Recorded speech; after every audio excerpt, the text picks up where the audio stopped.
docteur Mbaye Aw moom bokk rek ci ordre des pharmaciens docteur ginnaaw bi ñu la nuyoo coow li gis nga ko lan moo ci taxawaay ordre des pharmaciens. jërëjëf Chérif d'abord soo ma ko mayee may mastawaat encore une fois suñu consoeur docteur Mambaké ak docteur Gaye ñoom ñi nga xamante ne nii peut-être tiis bi si ñoom la dal bien que ne dañ ko bokk ak pharmacien Sénégal yëpp. ñu gis aussi taxawaay bi nga xamante ne nii population sénégalaise bi taxaw na ko ci muy un sentiment d'indignation. Mais ma bëgg juste aussi ñu camper débat bi. sànq président syndicat bi ci élément bi wax na ko. et dañu am ponk yu bëri nga xamante ne nii ci texte yi nga xamante ne nii moom moo régir la profession pharmaceutique dafa nduroo ci yenn pàcc yi ak li nga xamante ne nii moo régir police nationale.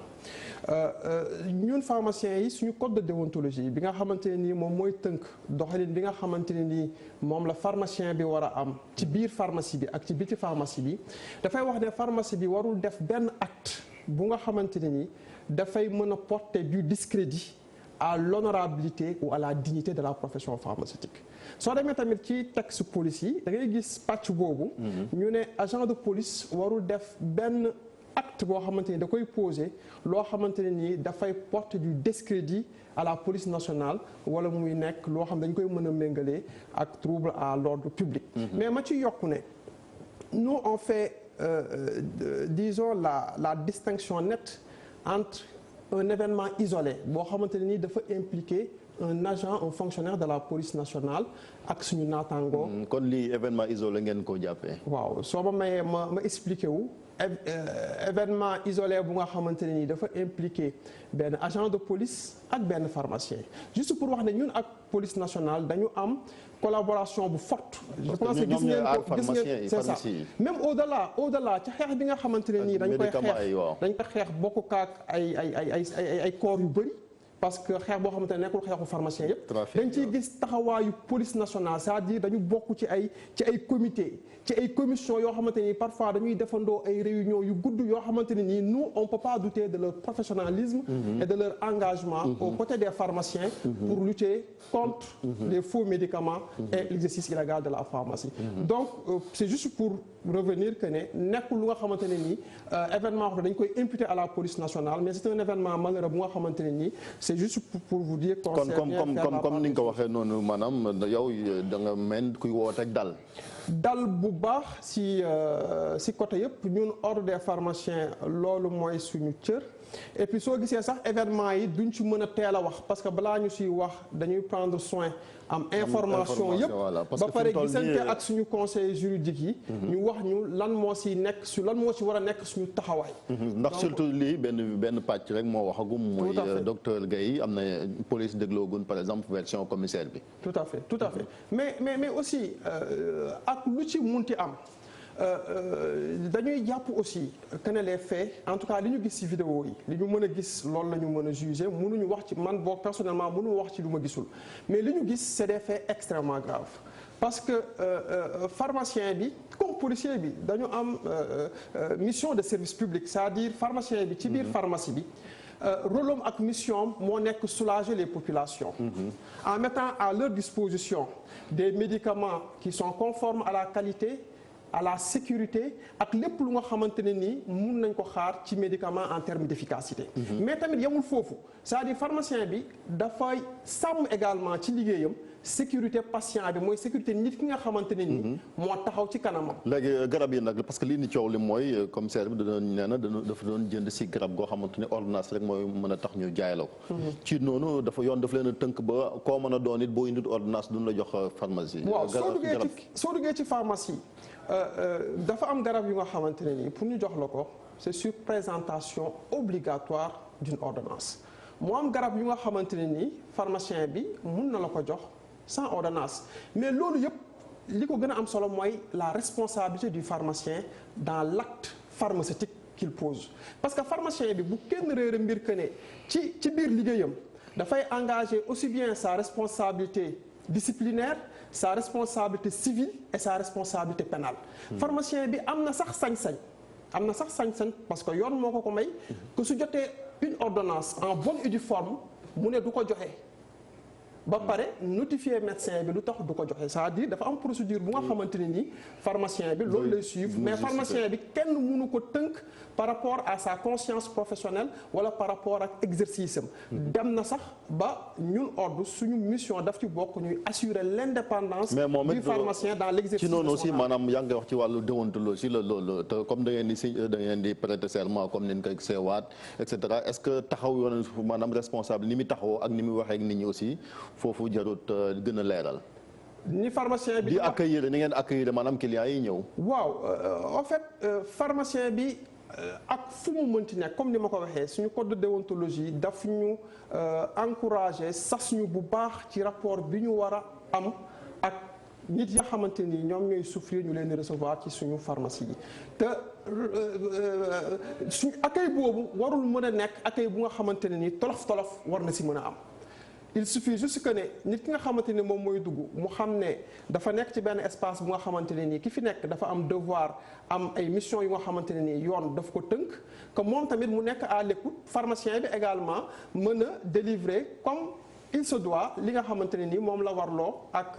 patient bi mais en tout état de cause warul am violence ni verbale ni physique. warul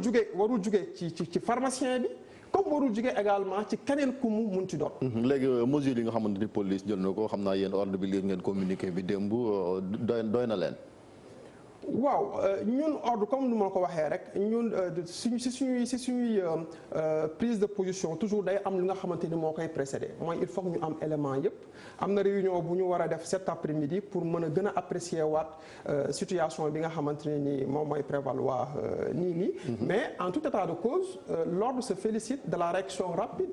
de l'autorité policière mais également suñu ministre de tutelle bi nga xamante ne ni sànq wane ngeen ko ci image yi bi xew-xew bi amee très promptement mu dem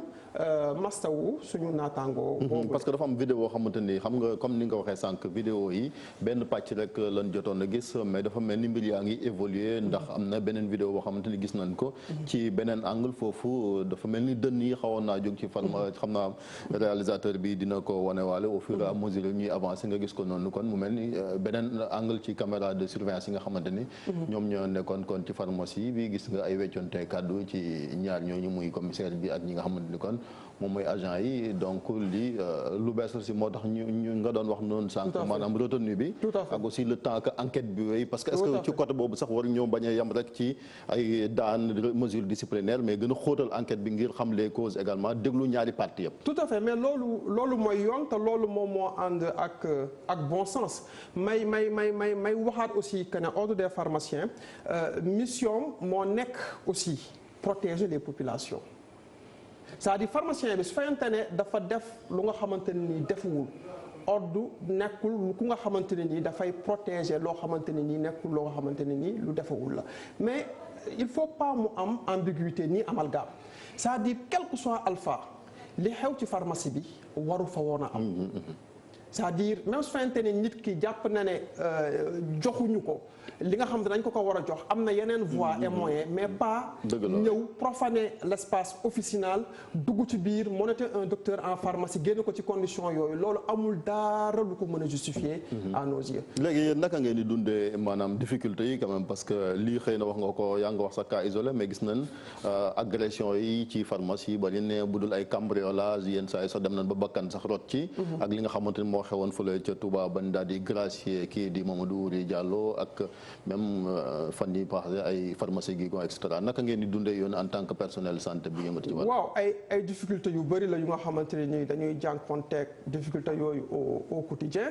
et je pense que aujourd'hui ce qu'on attend aussi de l'État du Sénégal mooy promptitude bi ñu doxalee ba nga xamante ne nii mesures conservatoires yi jël nañ ko à l'encontre du commissaire Sangaré mais même promptitude bi la ñu bëgg que État faire valoir ko ci régler les problèmes du secteur pharmaceutique.